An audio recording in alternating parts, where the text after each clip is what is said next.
now. Let's go live, boys. Let's check it out and make sure everything's working. I think we have some audio, which should be nice. I think we have the microphone sorted finally. Let's do it the old school way. Just go to YouTube, make sure it's working. We got a lot to catch up on, I think. Francis Ngannou, everybody's made weight. Marlon Vera looks horrible.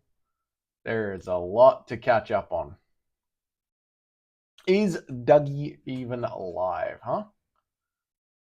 Let's see. I know it says I'm live, but I just like to check. And I also like to check to see how it sounds, to be honest. Because you just never know in this crazy old world of ours. Hey, we're live. Okay. How do we sound? Oh, we sound much better. Okay, cool. Done. All right. Let's get right into it, huh? Let's get right into it. Move the chat to all chat. Thank you for bearing with me. I know the starts of live streams are a bit boring, especially like if you're jumping on and listening back to them, but that's okay. We're going to get right into it now. Now we've set up, we got it started. I'm getting better with OBS, which is amazing because I'm like technology illiterate. I am a tradie. I spend no time around computers. I pretty much run my entire business and this channel off my phone.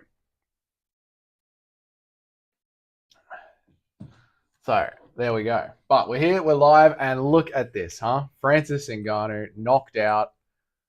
Just unlucky. I mean,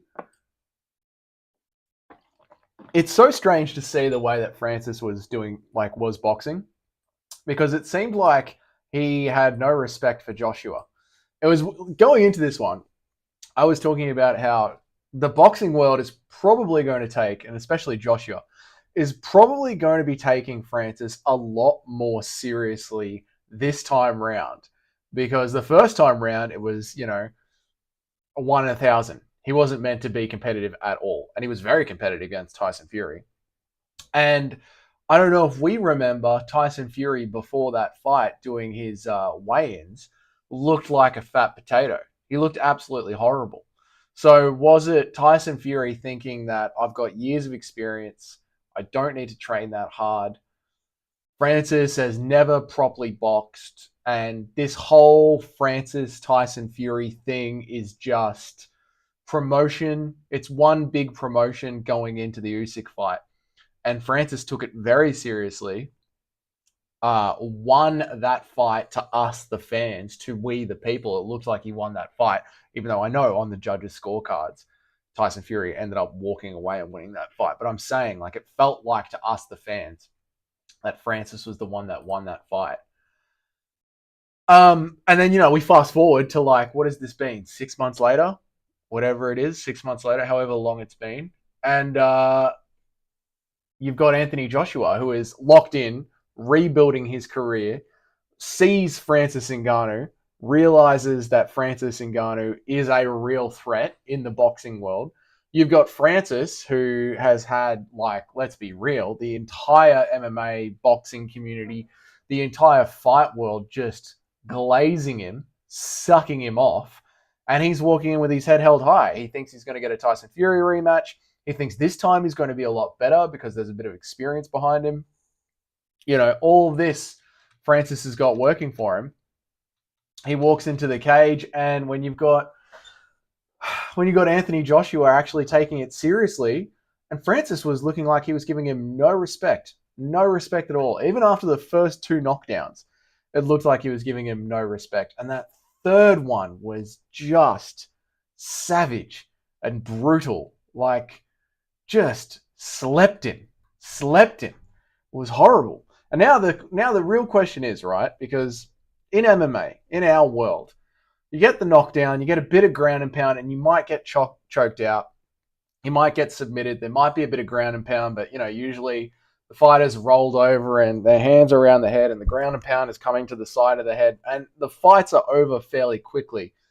There is not this down, back up, down but this sustained damage that they take in boxing. In a way, MMA is a lot safer for the brain than boxing is. And Francis is 37 years old and just got that last one was fucking horrible. And that last one was head trauma to someone who was already concussed. The second shot, the first shot sort of stunned him, it looked like. Now, I haven't watched it twice. I've only watched it once, and I was at work while I was watching it. But from the replays that I've seen online from then till now, and the way that it felt to me, the first shot sort of stunned him a bit. The second shot really, really hurt him. And then the third shot was just punishment and Joshua being like, I'm going for the kill. Like, I am a businessman these days. I am here to go for it. So that third shot was horrible. The second shot, again, really bad. So you got 37-year-old Francis Ngannou, who's been pretty badly concussed now, right? And Francis has a lot of confidence in himself, and he's going to carry that into his next fight. I think his next fight is probably going to be in the PFL. If I was Francis, I would step back, go to the PFL. But that young kid that the PFL have, that is their champion now. I mean, I watched PFL versus Bellator, but I don't remember his name, right? PFL heavyweight champion. I don't remember his name. I remember his build, yeah, and he's fucking huge, right? He's fucking huge. PFL, let's go to Tapology. PFL versus Bellator. Sorry, my brain is fried right now. It's been such a long week, yeah? Let me get his name. Let me get this young man's name. Ryan Fiera. There we go. Ryan Fiera. Huge, right? And he's seeing like stars in his eyes now, yeah? Because he is going to get that $2 million bag from Francis Ngannou. Francis has come in chinny. He's going to be coming in chinny. There's no way he cannot be chinny after that sort of a knockout. Ferreira's 34, which, like, for heavyweight is really... I mean, we want our MMA fighters to be around 31 to 33. That's, pretty much like peak MMA fighter age. But shit, I mean, at heavyweight, I'll take 34. You know what I mean? Like, DC pushed it all the way up to 40. Glover can push it all. I know Glover didn't fight at heavyweight, but he's in the heavier weight classes. Always the heavier weight classes can carry that age a little bit later. So, he's younger, hungrier, and poorer than Francis Ngannou. And this is one of the things that always comes with, what's the way to say it? This is one of those things that always comes with fight sports, or combat sports, right? Like, there's something to be said for being a hungry young fighter, like literally hungry, like not having the cash. It just makes you push a little bit harder. So I don't know how Francis is going to go coming into that next fight in the PFL with his stand-up being a little bit wobbly, him being a little bit concerned about what's going to be happening next, up against someone, who is 34, pretty much peaking, just over the peak, but still it's heavyweight, so we'll give him a little bit of leeway. And the other thing is, Francis has notoriously bad knees. And that knockout that Joshua gave him crumpled him like a lawn chair, and Francis fell back onto his knees. So I would be thinking, just armchair doctoring here, right? I would be thinking that there might actually be some damage to Francis's knees from how that knockout went down. So we're looking at by the time he goes into the PFL, he said he wants to do it at in 2025. So we're going to be looking at a 38-year-old, flatlined, maybe even worse knees, Francis Ngannou, against a young and hungry kid from Brazil. Not young, but shit, man. Peaking kid from Brazil that hasn't had a chance to make a ton of cash yet. It suddenly makes the Francis transition back to MMA way more interesting. And it's going to be very interesting to see what Francis wants to do next. Yeah, like whether he wants to go to MMA, whether he wants to stay in boxing. This is one of those things where we're really going to see what matters to Francis. There's been all this talk of legacy, and it was his dream to become the heavyweight champion of the world. And he believed that he was so good that he could keep two sports busy at the same time, MMA and boxing, at the highest level. And it's fair enough for him to have that belief because up until now, he was doing it, right? Up until now, he was keeping both leagues busy. I do believe that if Francis versus John Jones happened in the UFC, it would have been a highly, highly competitive battle. I think Jones would have had to rely heavily on his wrestling, but I don't think Francis is a slouch when it comes to the wrestling. I think Francis's wrestling game improved dramatically after the first Stipe fight, where Francis learned that he needed to be an all-round fighter, because Stipe just held him down and weighed on him their entire first fight. It was a bit embarrassing for Francis. And then after that, we saw Francis handle the takedowns really well in Stipe Ngannou too. And we also saw Francis lean back on his wrestling against Cyril Gane. And again, that's when he had bad knees. So I don't think Francis's wrestling is the worst wrestling in the world. And then, when it comes to the striking, Jones would have been scared of the striking of Francis. Jones gets hit, right? Jones was getting hit by Dominic Reyes.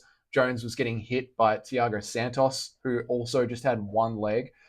Jones was getting hit by Anthony Smith. Look how terribly that win has aged for Jones. Like, you just have to look at the gatekeeper that Anthony Smith is, and then you start to realize, like, this is, Jones's last three wins are iffy. So you put that, I know the Cyril Gane thing, but that was a bit, Jones's last three proper fights, let's put it that way, Jones's last three proper fights were very iffy. So I think if Francis and Jones were to be in the octagon together,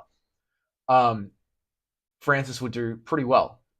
So I don't blame, and then, he goes on and takes Tyson Fury and he does pretty well, loses, but does pretty well.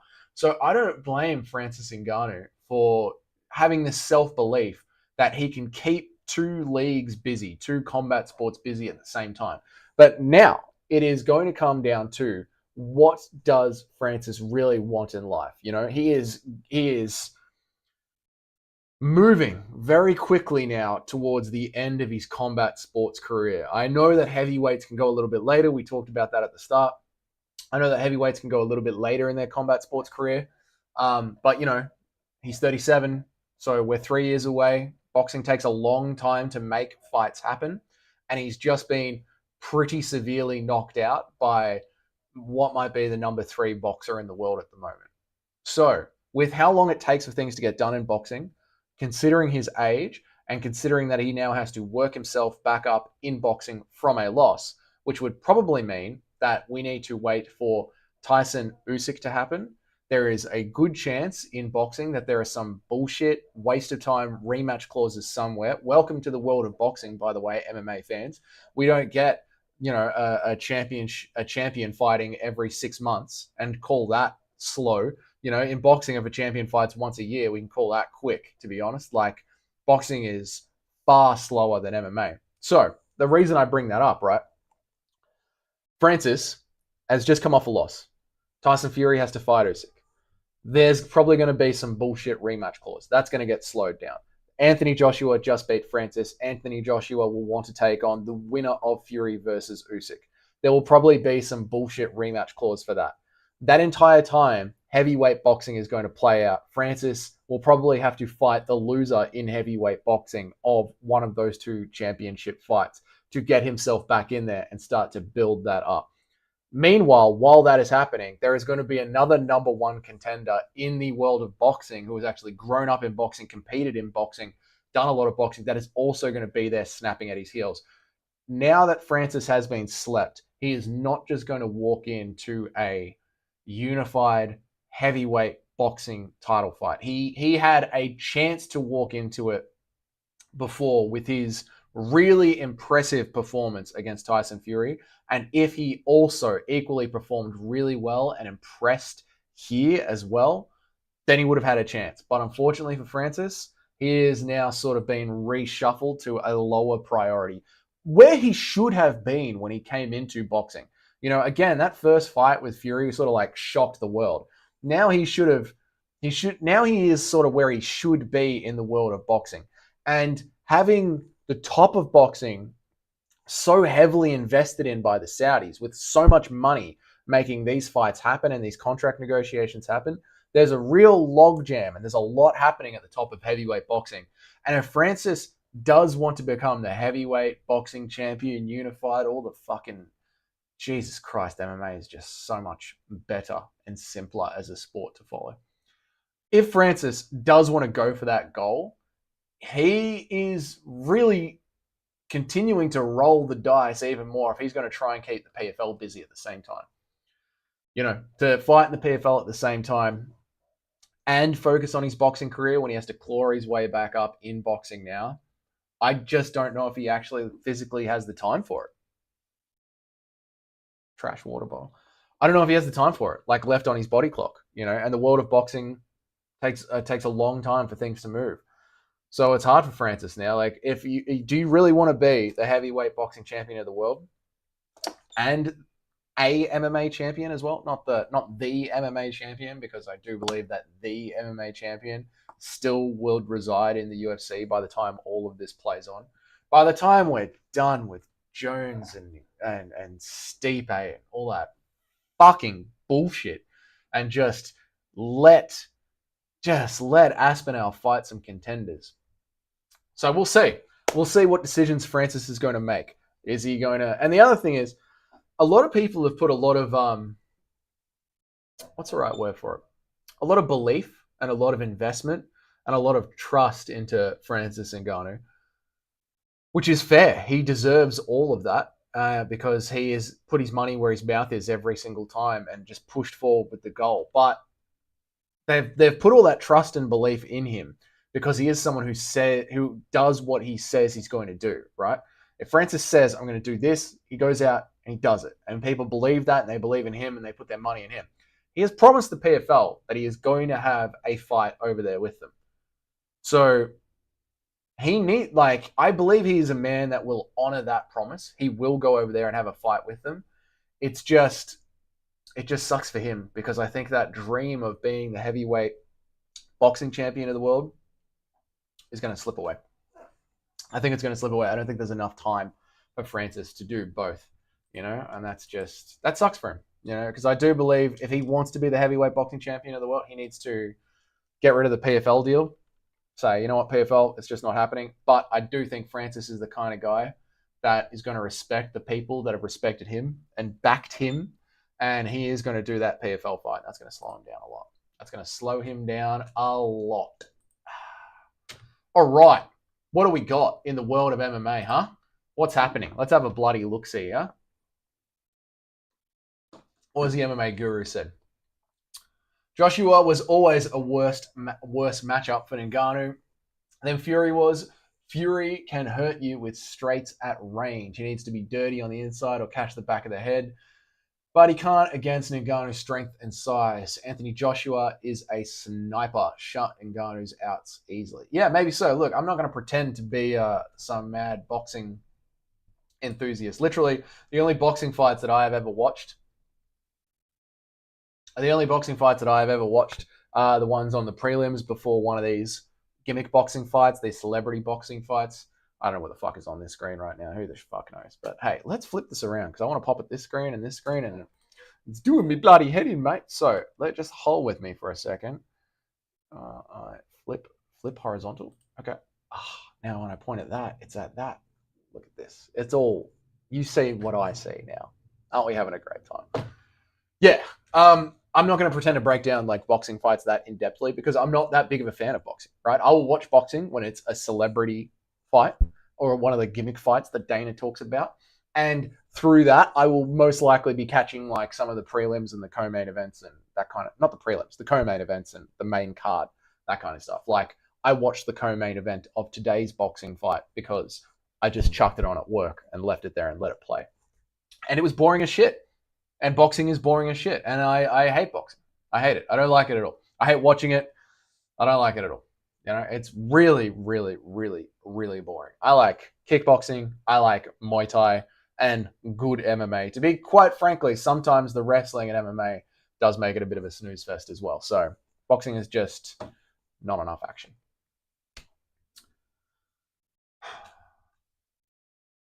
Okay, these are just people jumping on the back of MMA Guru. Fair enough. I mean, the dude does stir the pot professionally for a living. So, you're going to stir the pot. That is what it is. Alexa Grasso and Valentina Shevchenko have been announced as the Tough 32 coaches. Fucking why, man? Why? Hang on, let's have a look at this. Let's have a look at this. Oh my god. This is horrible. This is bad. All right. What's up, everybody? We have just confirmed the coaches for season 32 of The Ultimate Fighter, and it will be UFC Women's Flyweight Champion Alexa Grasso and former champion Valentina Shevchenko. Grasso became the first Mexican UFC Women's Champ after defeating Shevchenko, and their last fight resulted in a draw. Before their last two fights, Valentina had successfully defended the belt 7 times. Right. Okay. I'm gonna give my first thoughts on that, and then we'll jump into the comments, and we'll see what the comments say. We'll see what the comments say. But I'll give my initial thoughts on that first, of those two being the main coaches of Tough. Tough is a dying show. It's a dead show. Last year, Conor McGregor was one of the coaches on Tough, as we all know, and nobody fucking watched it. They had to give it away on YouTube for free, right? That show is produced by the UFC and also in partnership with ESPN on behalf of Disney, with their biggest star on it, Conor McGregor, their biggest star, and they had to give it away for free. Previously to that, I mean, the coaches are so unmemorable. I think before that was Volkan Ortega. The problem with Tough is it's a show that is built on noughties television, like really early noughties television. It was great for its time, but nobody wants to sit there and watch these people cry about how shit their lives were before they got into fighting. Like, everyone's life is a struggle when you're on the grind. Everyone's like, no one gets into fighting because they got a rich mum and dad and their lives are real easy. They don't have to go to work. No one gets punched in the face for that shit. Like, everyone's lives fucking suck when it's, the grind, when you're just doing the business. And this show is mainly them sitting around crying about their problems, which is like, there's a place for that, right? But it's just the way the show is set up, the format of it is no fucking good. Then you get the coaches who have these like fake interactions with each other, really like a drawn out bad press conference. Like, how like 90% of UFC press conferences before the fight kind of suck. They're just like, yeah, real excited for this Saturday. Yeah, worked real hard. Yeah, gonna do my best. Yeah, it's gonna be a show. The same answers. Yeah, we're so happy to be back in City X. Oh, well, yeah, ever be back in City? Yeah, we are. Like, most press conferences kind of suck. And Tough, with the two coaches being forced to hang around each other for like 6 episodes, kind of sucks as well. So you got these like stories about people nobody cares about, with coaches having these fake interactions. The whole show, and then just like the layout of the show just does not work. So you take all that, you put on the sport's biggest superstar, Conor McGregor. The show does so fucking bad that you have to give it away for free on YouTube. And even then, I'm pretty sure there are some Tough episodes that made it to YouTube that got less views than the fight vlogs for the week, the embedded episodes before a pay-per-view. That's how little interest people have in this show. So to announce Shevchenko and Grasso as the 2 new upcoming Tough coaches, it once again feels like the UFC just isn't even trying, Like, we have Dricus and Adesanya that could go at it, right? You have Sean O'Malley and Merab Dvalishvili that could go at it. Like, Merab has turned himself into a meme machine. You could put those two there. You could do Henry Cejudo and, I don't know, Davidson Figueiredo. There are. You could pick anyone from like Bobby Green and anyone from. I know they're meant to be champions. It's meant to be champions that do Tough. But why don't we just pick fucking personalities to have them do Tough? Why not just personalities? Adesanya and Pereira. Might be hard because Pereira doesn't speak English, but you could have Pereira's entire team be Brazilians. And then just do the voiceover or subtitles. I mean, I'm an old man. I watch everything with subtitles on anyway. We've just got so many fun characters in the UFC at the moment. Tom Aspinall is sitting around, needs a paycheck. Yeah? Tom Aspinall and Cyril Gane. I mean, I feel like the UFC just want to give Cyril Gane another fucking title shot anyway, just because it's been 6 months and Cyril Gane hasn't had a title shot. Let's give him one. So why not just do Tom Aspinall and Cyril Gane? England versus France, the ultimate fighter, and then finish it off at Wembley Stadium or, at an arena somewhere. Are these ideas that could maybe draw interest in, having an actual fight, having an interesting season of tough? All right, let's see the comments, because I feel like I'm not going to be alone here on this one.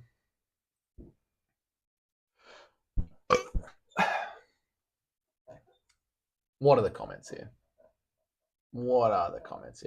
Nobody is watching that. 221 likes. Yeah, that's dead show. We will not be there. Francis just thought, is this?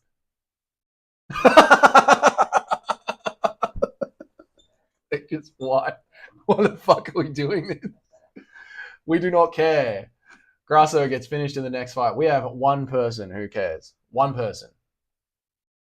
It would be better if it was Bilal versus Leon. Honestly, it would be better if it was Bilal versus Leon. And it might actually be good for Bilal as well. Because, interesting fact, Bilal Muhammad is kind of based. I know a lot of us don't like him. I don't like him, but he's kind of based. Let's check this out, right? Fan scorecard. Who is actually going to watch this season of Tough? It's got 1,000 votes. Oh, fuck. Oh, fuck.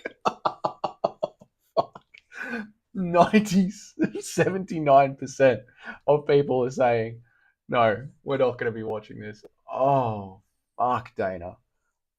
Fucking oil him up. Oil him up.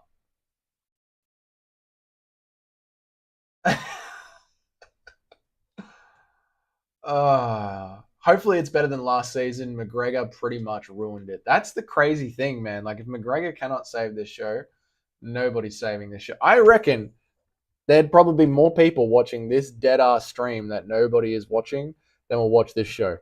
And this stream has had 3 people click on it the entire time so far. That's probably more clicks than Tough is going to get. That's how bad Tough is going to be. It's going to be worse than whatever the fuck this is that I'm doing here. Hell yeah, one person said hell yeah. Can I see the bloody comments, mate? Just sandwich. Okay.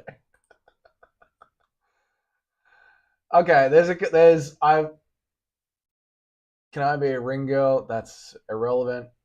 Valentina. There's 3 people. 3 people so far. Crying. They should host it in Mexico. Nobody is going to watch it in the US. They might as well fucking put it in Mexico. At least the Mexican fans will get around it.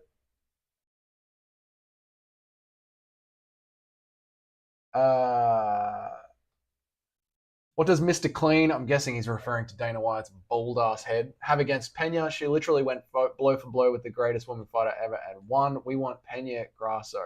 Valentina is washed up. We have a WMMA fan here. Good for you. Dusk the Believer. Good for you, mate. Good for you. Well done. Pena got absolutely 5-0'd in her last fight. So she doesn't just get a fucking title fight because she's Cyril Gane. She isn't Cyril Gane. She's not Israel Adesanya. She got absolutely fucking smoked. Absolutely smoked. Nobody is watching that. It's fucking savage. that is good. Garbage. I'm going to off myself. They fumbled this so badly. Ian Gary versus Colby Covington is so much better than this. That is so true, man. Imagine an Ian Gary, Colby Covington tough season. People would actually watch that. People love watching Colby stumble over his shit lines. And people love seeing what Ian Gary's wife has told him to go say.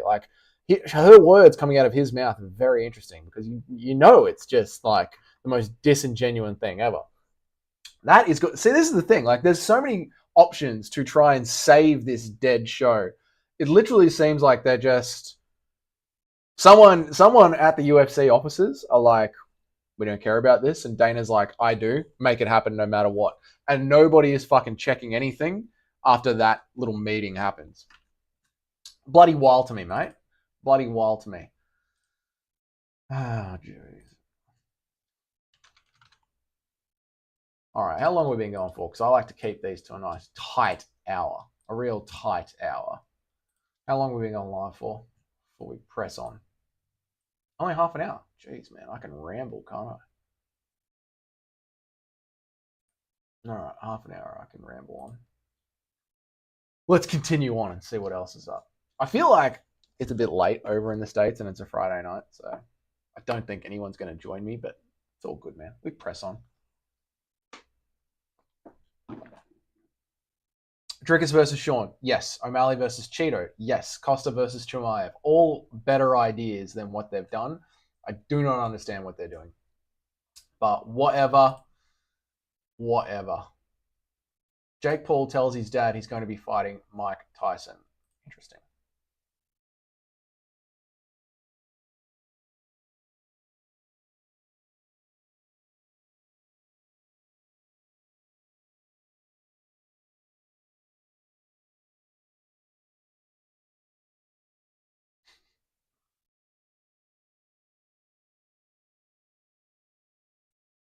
Yeah. I mean, his dad's probably like, my son is making it in the world. Good on him. But shit, I hate that fight. And the fact that it's on Netflix is just, they are going to be pushing it out. There's going to be a documentary about it before it happens. They're probably going to release their own miniseries. All that shit Netflix has done with Conor McGregor, they're going to be doing it with this fight. Hate that fight. It's so funny, like after Jake Paul's last fight, against an Uber driver, people were giving him shit, go and pick out somebody real. And then he literally goes and he's like, fucking Mike Tyson. Does it get any realer than that? And everyone, you're like, yeah, 40, 30 years ago. But now it's just an old man. Like, it's so harsh. I do not like it at all. What the fuck does Andrew Tate? He just owns Twitter. He's just everywhere on Twitter.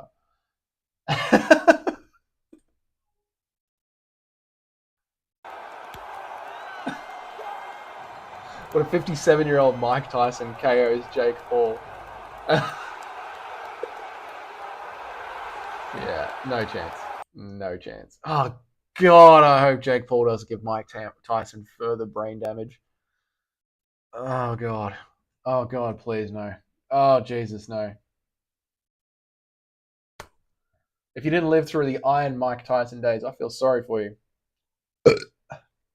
Dude was a savage. Yeah, was.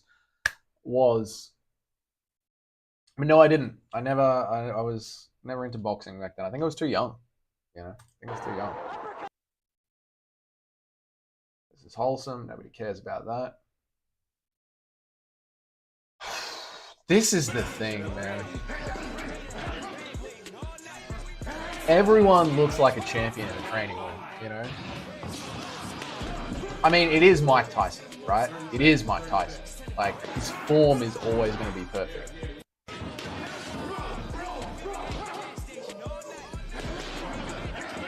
Am I interested? I don't know. Am I interested? Watching Mike spar gets me like a little giddy inside, Oh, fuck, man, I don't know. It just it feels in my gut. It feels unfair, right? To have Mike Tyson versus Jake Paul. That feels unfair for Mike as well. Like, for Mike. And there's always that, like, everyone looks like a champion in the gym. And like, how long has he been working with this coach, right? Probably years. How long has he been running through those movements with this coach? Obviously, like years and years and years. The muscle memory is going to be, but his coach isn't trying to knock him out. You know what I mean? Like, that's why you can only spar for so long. You never know what it is until you're in a fight. I don't know.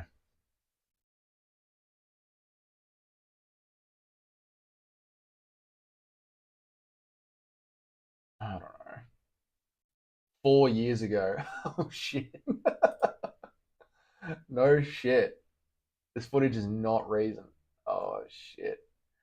I don't know, man. It feels wrong. Like, if Jake Paul wants to, like, really prove himself, Mike Tyson is not the one to do it with. You know? Pick a fucking boxer, Jake. Pick a fucking boxer. Fuck, I hate boxing. It's just not fun to me. Ngannou got Miocic. Oh man, I'm actually sick right now. This is the look, right? This is the thing I'm talking about right here. So Ngannou's knees are bad, real bad, right? All the way back in the day of the Cyril Gane fight, he had to delay everything because he was trying to get his knees healed up, and he was like, "Fuck it, I'm going to fight out my contract." I don't know what 260 pounds going dead bodied Grand Theft Auto knockout landing on those knees is going to do to him moving forward. So when he does jump into the PFL, he's going to be 38, a bit chinny, a bit chinny. You can't not be chinny after that.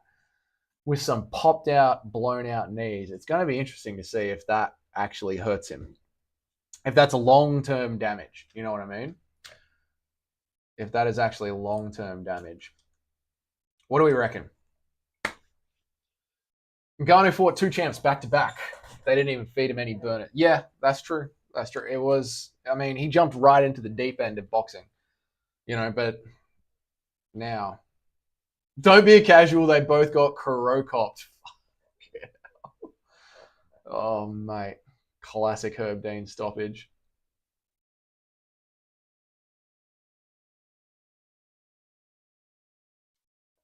Whew. Yeah, that first one really shook him. Really, really shook him.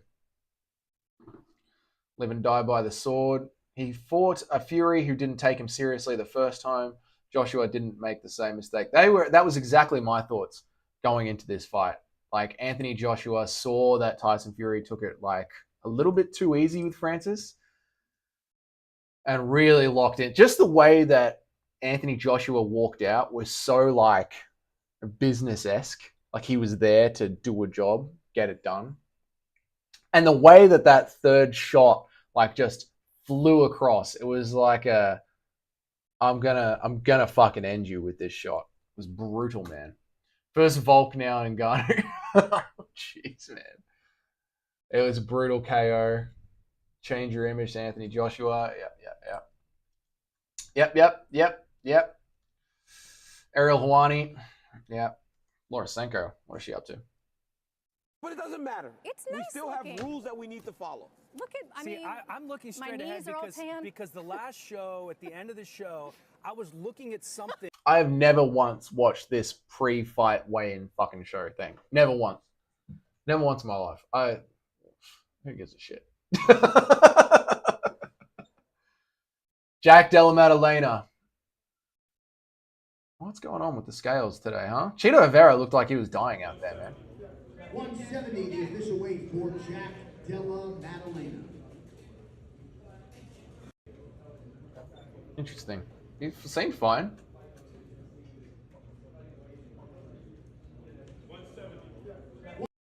Very interesting.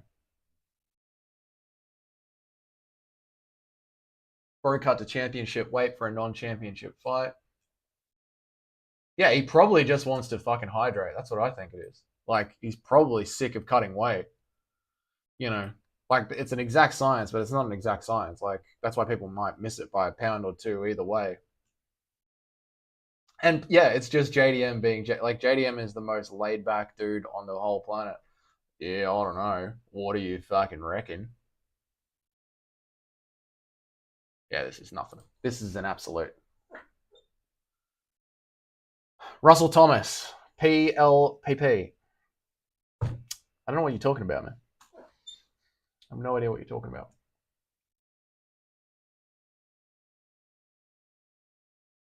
Francis Ngannou, after his knockout loss. I haven't heard him speak since then. They actually got him out of the cage real quick. He was quite special because he stopped me. He did what Tyson Fury couldn't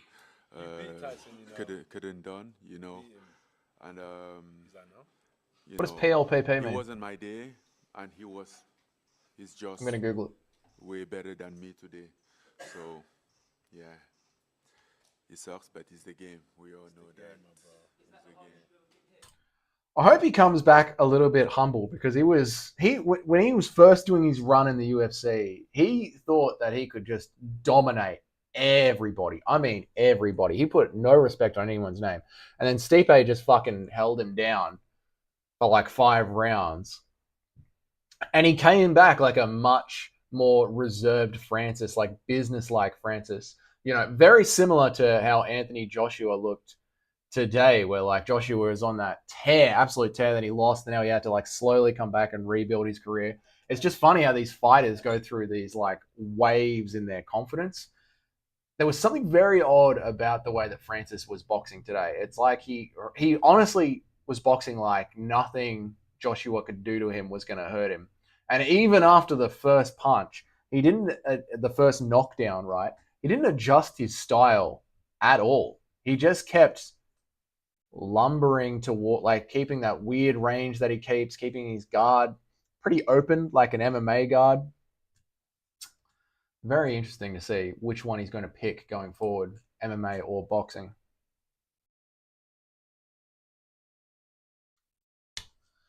This guy certainly isn't in it for this guy is certainly in it for money, not legacy. That's why Aspinall and John Jones would knock him out bad. I don't fucking think John Jones could knock out Francis Ngannou.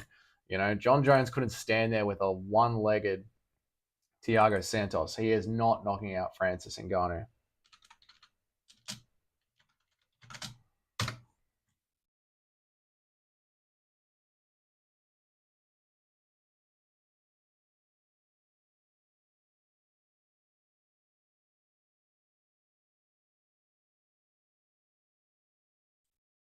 I have no idea what PLPP means.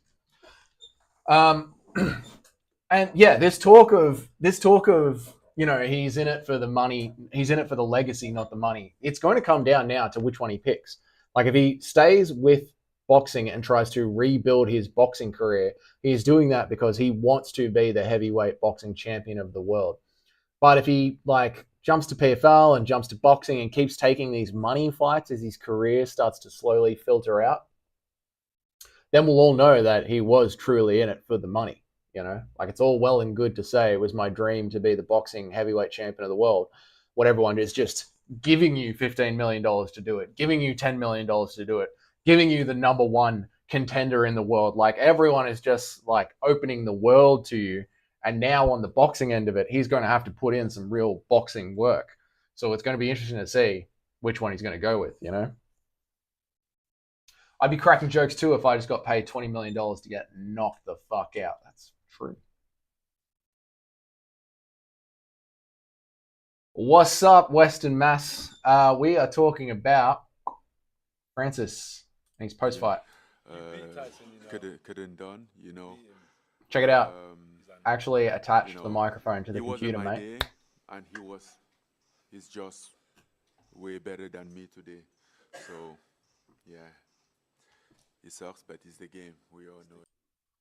And then I was reacting to this comment of he's clearly in the money. He's clearly in it for the money, not the legacy. That's why Aspinall and John Jones would knock him out. And I was just going on a little rant about how there's no fucking way in the world that John Jones would knock out Francis Ngannou. No way at all. John Jones' boxing is like his weakest aspect to his game. You know, Thiago Santos was on one leg in front of John Jones. John Jones couldn't knock him out. You know, John Jones versus Anthony Smith. Anthony Smith has been like, look, that win has aged absolutely terribly. And also his Dominic Reyes win has aged absolutely terribly as well. Every fight that Jones has had since he pretty much came back into the new era, yeah, Francis got fucking laid out, dude. It was horrible to watch. It was gut-wrenching. Every fight that Jones has had, like since the modern era, let's say since we put on the Reebok shorts, has been kind of dog shit except for the Cyril Gane one. You know, like I find modern John Jones to be a highly overrated fighter. Highly overrated fighter. But Aspinall versus Francis would be a really, really interesting fight. A really interesting fight, you know? Like, you cannot take away the amount of experience that Francis has gained in the combat sports industry with this loss to Joshua, his fight with Fury, his stand-up fight, the first 2 rounds with Cyril Gane. I'm talking Francis Ngannou and Cyril Gane. Those first 2 rounds, maybe first 3 rounds off the top of my head, were stand-up, right? And Cyril Gane is a ex-kickboxing Muay Thai fighter. And Francis didn't get finished by that kind of a fighter. Francis learnt great takedown defense for his second fight with Stipe Miocic. He learnt very good wrestling for his fight with Cyril Gane in the last 2 rounds, which he did on fucking broken knees, essentially. He did on pretty much no knees. So when you mix, what Francis has with his experience and what we've seen from him with Tom Aspinall, he's very good. He's very, very good. But there's like levels, there's different experience levels. And I don't think Pavlovich is the level of experience that Francis has faced. However, Aspinall, much younger, hungrier. That's such an intriguing fight still. Francis and Aspinall, really, really interesting fight. A fight I wish we could see, but Jones versus Ngannou is a fucking joke of a fight. Is boxing real, mate? I don't know. I hate boxing. I fucking hate it. I don't know if it is real, I think it's changed now with the Saudi money. I think the Saudis have brought, weirdly, legitimacy to it and made it real, because pre-Saudis, it was about burning the bank every single time, getting the biggest fights that they could. There was a lot of dodgy betting. And I feel like the way that they kept the show money rolling forward with boxing was there was a lot of crime, there was a lot of dodgy bets, there was a lot of dodgy decisions. It seemed very fucking dodgy. Now you have the Saudis. The Saudis don't seem to give a shit whether or not it makes a profit. They're quite happy to just burn the money and watch it play out, to have their own little private playground. So I think now that the Saudis are here, they truly don't give a fuck if the heavyweight champion of the world is Francis Ngannou, Usyk, or Tyson Fury. They're going to pay them all $10 million each and just let the cards fall where they may and enjoy the fucking show. So in a weird way, I think Saudi money has actually legitimized boxing. Yeah.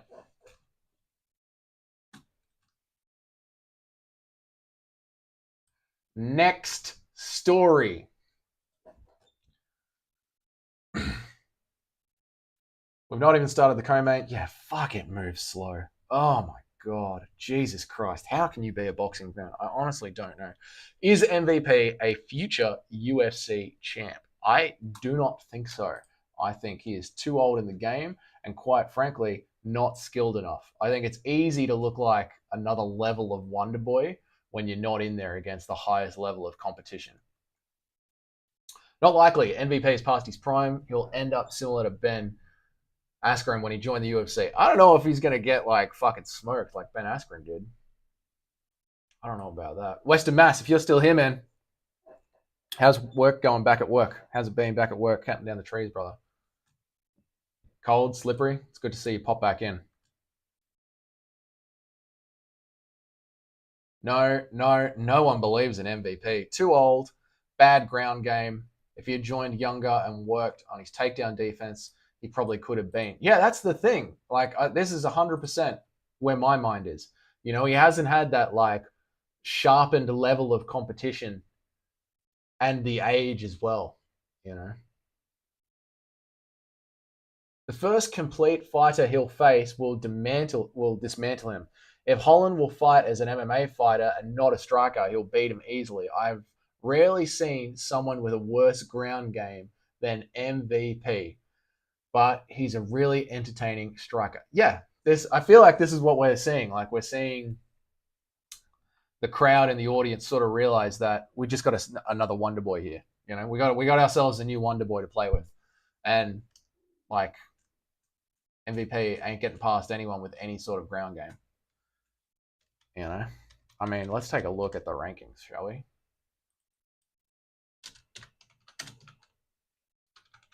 Let's take a look at the rankings and just do a bit of quick off the head fun matchmaking with MVP. 36. Jesus Christ. 36. I'm thinking Sean Brady. Just off the top of my head, Sean Brady is the end of MVP.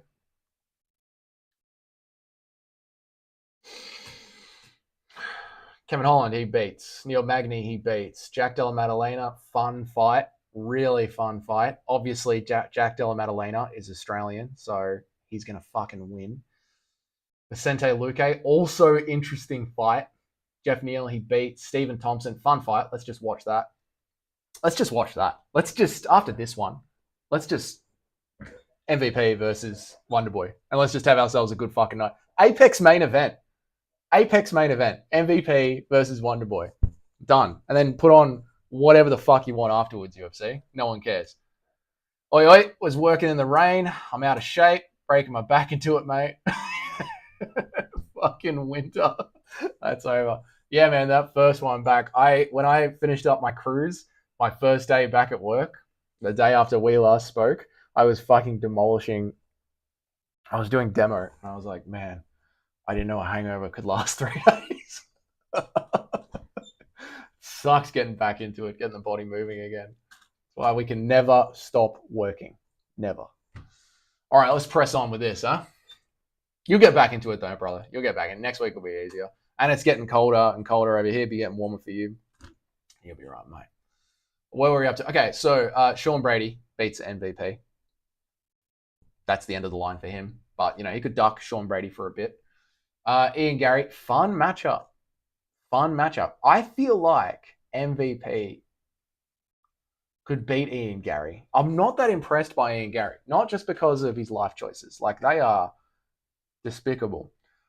But I feel like Ian Gary is similar to MVP, where he will dance around the outside and like be very calculated with the shot that he's going to pick.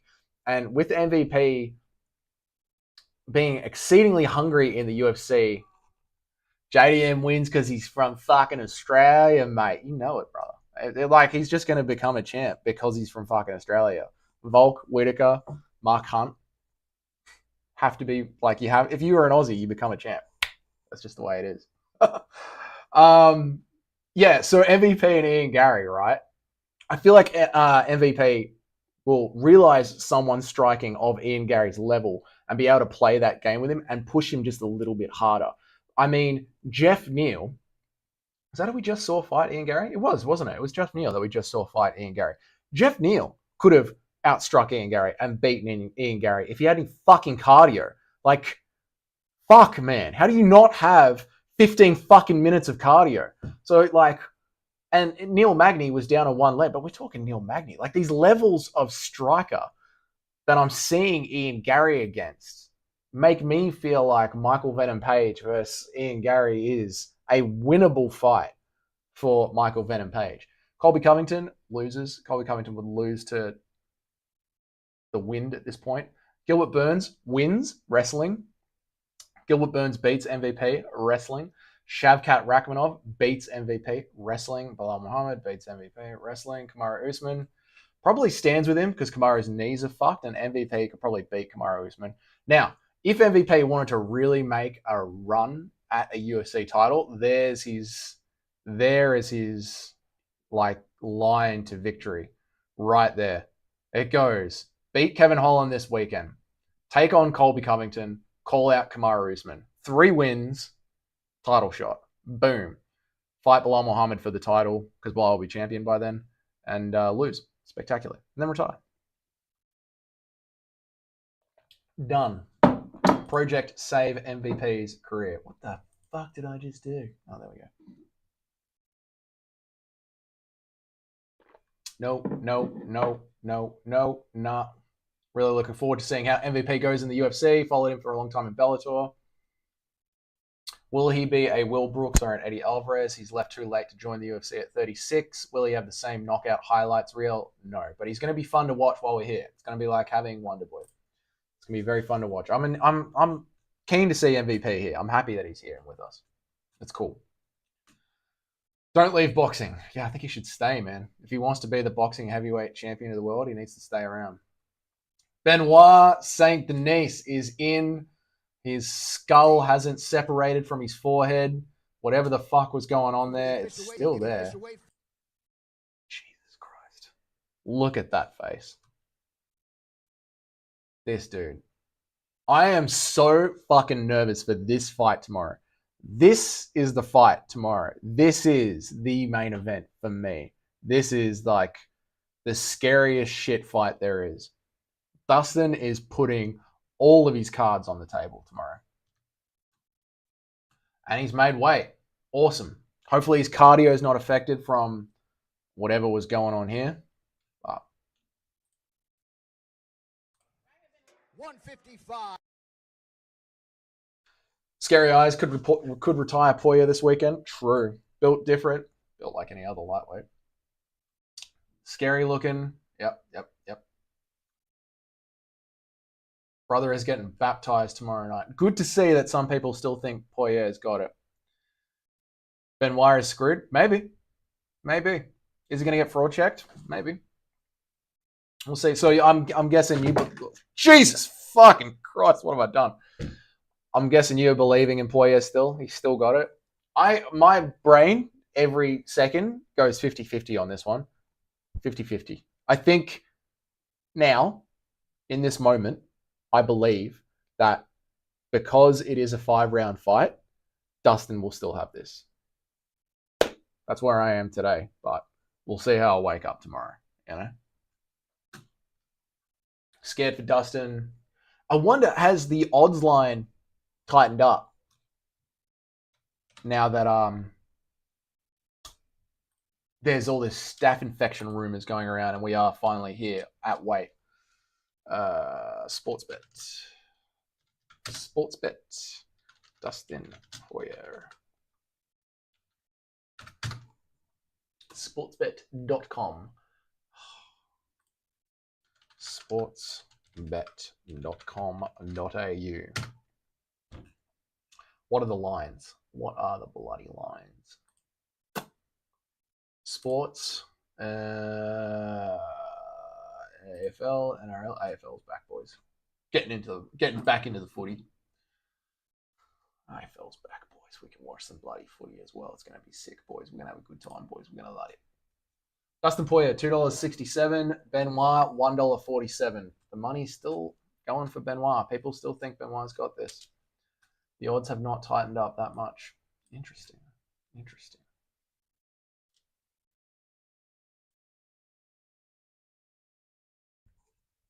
Western Mass, do you have a punt? Do you have a gamble? My last time I betted on MMA was Glover Teixeira versus Yuri, and I bet that Glover would win via decision, and then that last 30 seconds happened with Yuri Prohaska, and I was like, I'm done. I'm fucking done betting on MMA. It's not fair. Unpopular opinion. These fighters look absolutely emaciated on the day of the fight, on the day of the weigh-ins, Doug. Read properly, you fucking idiot. It's doing them no favors to the sport. I mean, 1FC have a great system for this, don't they? Again, there's so many things from 1FC that could just be brought over to the UFC. 1,900 votes. Poirier, Dustin. Let's go Poirier. 73% of people think that St. Denis has got it. Wild.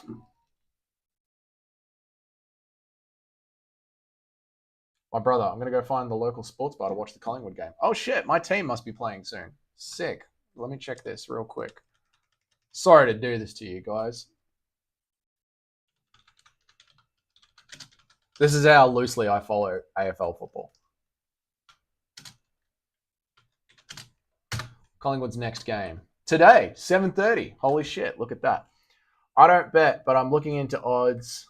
I don't bet, but in my opinion, looking at the odds is silliness. Trust your gut. I like the odds makers because they sort of feel the flow of the... Like, they obviously put a lot of thought into which way the fight is going to go, and it's sort of like a good general vibe of how the community is feeling and which way people see it going. But, like, you know, you look at this post, 73% think St. Denis has got it. And then you actually look at the odds, and he's riding at about $1.70, was it? And Dustin's about $2.60. So it's a really good like vibe check of which way the tides are turning. I also like to look at the odds sometimes live during a fight to see which way the sporting books have it going. But yeah, like, I mean, without gambling, there's no point paying that much attention to the odds. And I stopped gambling whenever that fight was, whenever that Yuri Glover fight was. I think that was like 2 years ago, wasn't it? Yeah. There we go. The Collingwood Football Club playing at 7:30 tonight against the Greater Western Sydney Giants. We won the premiership last year, and the Giants came in like third. So pretty much starting off the year. This is the first game of the year. Anyway, we're not here to talk about footy. No one fucking cares. His staff is very much healed. His staff. I'm not sleeping tonight.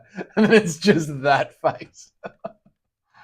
Oh, fuck. That fight. That fight gives me the fizz. Gives me the fizz. Oh, shit. Look at this. This is something. Tyson Fury's reaction to Anthony Joshua's knockout of Francis. Doesn't this picture just tell 1,000 words? It sort of does. It sort of does, doesn't it? Fuck. Fuck, he's changed. Fuck, he's new. Fuck, people are going to say I should have done that to Francis.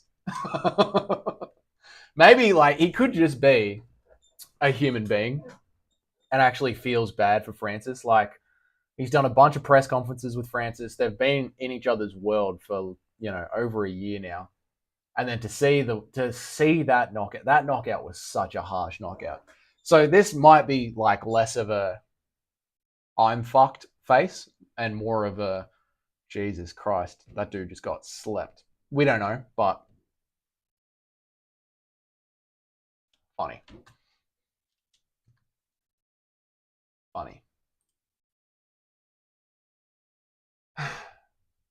I just watched it, and wasn't he clapping and smiling? Look at the tweet after. So it's probably like, saw that, and then when everyone else started clapping, jumped on. Anthony Joshua should fight Fury next. It's like the guru said, everyone is just completely ignoring Usyk. Completely ignoring Usyk.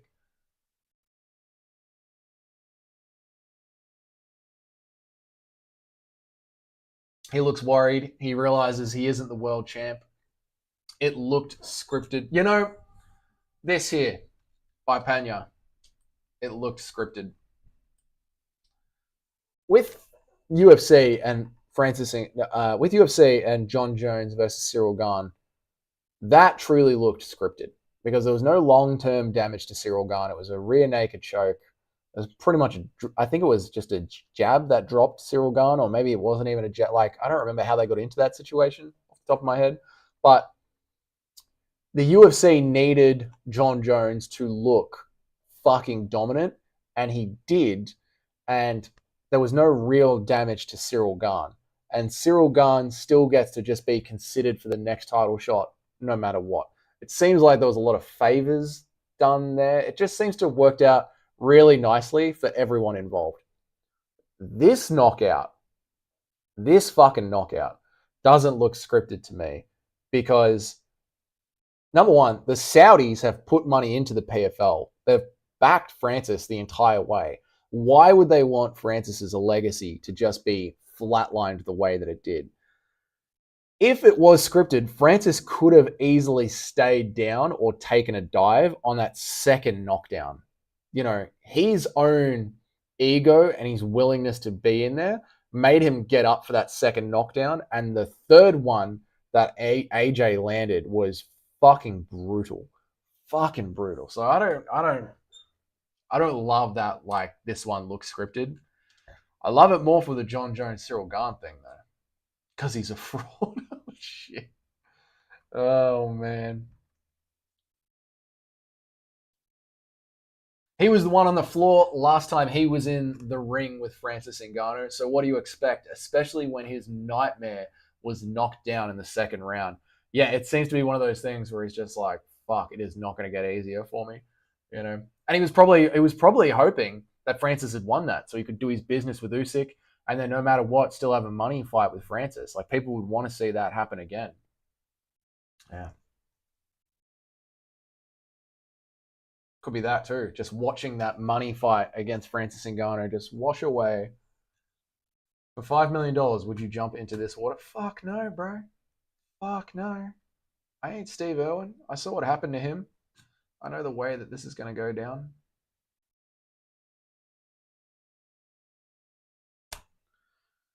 What's the guru said? John Jones fans, I don't remember this happening to John. This, the guy that beats John? John would have got slept by Ngannou. Yeah, would get slept by Aspinall. He knows it. Would get done worse than Joshua did Ngannou. Doesn't make it 3 rounds against Fury. Not a crumb of power in his hands. Yeah, the guru is 100% right on this one. You don't want it to be real. Francis is cooked, man. I think so. I think at his age, what are we, 36, 37? To take the amount of damage that he just took, you know. Again, I was talking about this at the start of the stream, Weston. In MMA, you know, you get that brutal knockdown. You'll get a knockdown like Francis did in the first. Francis received in the first. I know this whole thing's going to get fucking copyrighted, and there's a set of tits. So let's go on that. All right. Francis had that brutal knockdown in the first, received it. In MMA, someone would have jumped on him and done a bit of ground and pound, right? And then choked him out. So he wouldn't have received as much damage. And even with the ground and pound, a lot of the time when the ground and pound is happening, the ref will jump in quickly and stop it if there's not a lot of defense.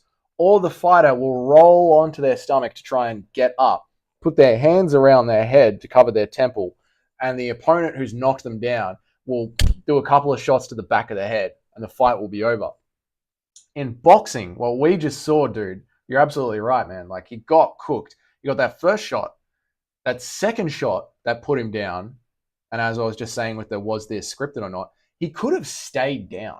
Like, when he stood back up, it was just adrenaline and instinct getting him back up. He could have stayed down. So when he received that third shot, he was already, he'll be 38 in September. That's fucking horrible, man. That's fucking horrible.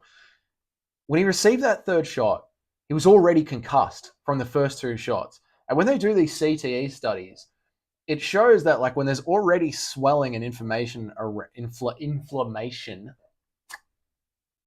around the brain, follow-up shots are even worse. So for him to receive that last one that fucking slept him, folded him like a lawn chair, put him on an oxygen tank, to get that one is bad, man. Real bad. Could have long-term damage, you know. And then, like you said, 38, right? He's got to build himself back up in boxing now. Like, he's not just going to have the heavenly gates of boxing opened back up to him.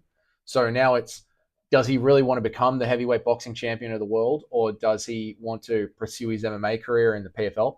In PFL, that I can't remember his fucking name. I had it up at the start of the stream. That guy is 34, which for heavyweight is pretty much close to the peak.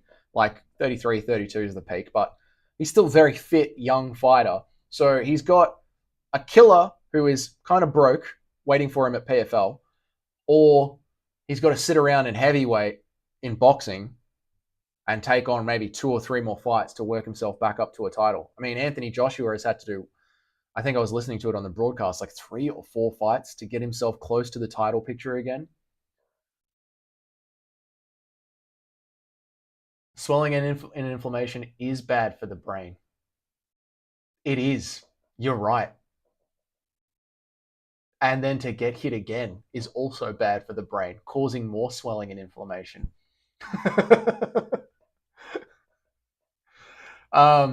Yeah. At 38, he has got a hard road back to whatever he wants to do. I think Francis is probably cooked, but he made his money. He got in. Is he going to get out? We're going to find out together. Francis beats Jones.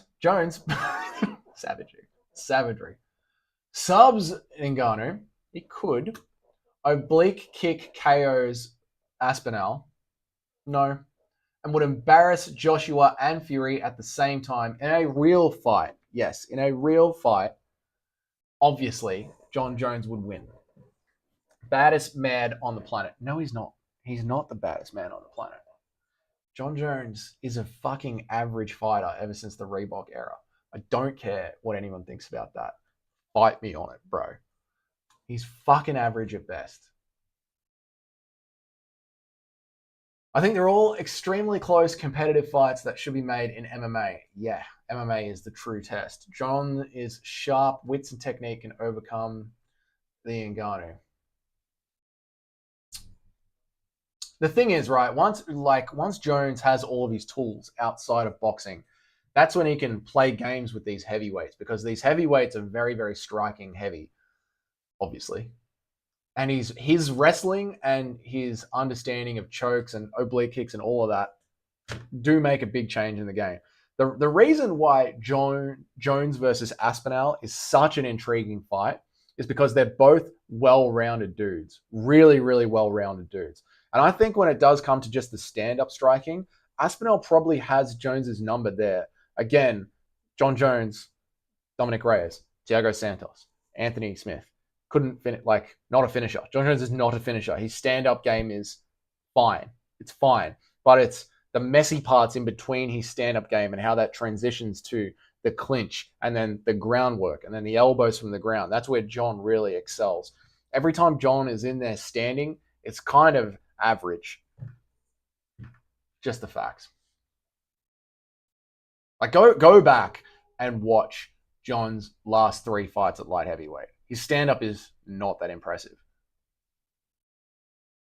Anthony Joshua just made Tyson Fury look like a bum, brother. Yeah, fucking crazy. Crazy shit. Enjoy the show? We did, mate. I do not care about Justin Bieber at all.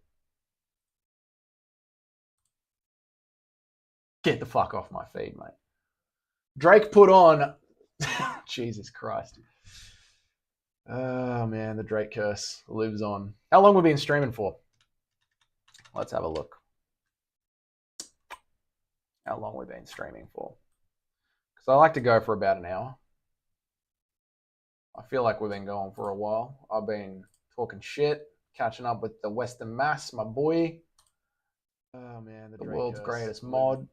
Just over an hour and 15 minutes. Go live, boys. Yeah, let's check. We're going to wrap it up here. Make sure everything's working. I think we're going to wrap it up here. We got 3 lurkers, unless anyone wants to jump in for their final words. I'm going to wrap it up here. Give you guys a couple more minutes to say what you want to say.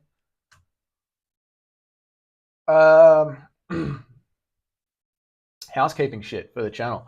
I'm going to be going live tomorrow before the MMA Guru does. I'm not going to stay live for the entire event because I want to just fucking chill out for a bit and watch the event. So, what time is it starting in Australia tomorrow? What time is it starting in Australia tomorrow?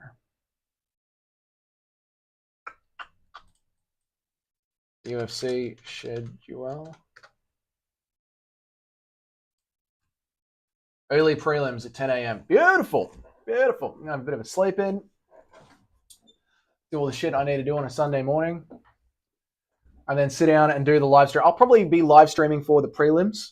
For the early prelims, because I know the Guru is going to sleep through that because he's a fucking casual now. So I'll jump on tomorrow for a bit of the early prelims. If you enjoy, you passed out. All good, Western Mass. Thanks for joining me, man. If you want to catch these live streams when I actually do them, hit the notification bell, because that way you'll know when I actually start them. You won't have to jump in at the end of the stream. I have a pretty fucking busy schedule because I run my own business, so I try and just keep it like for a tight 1 hour.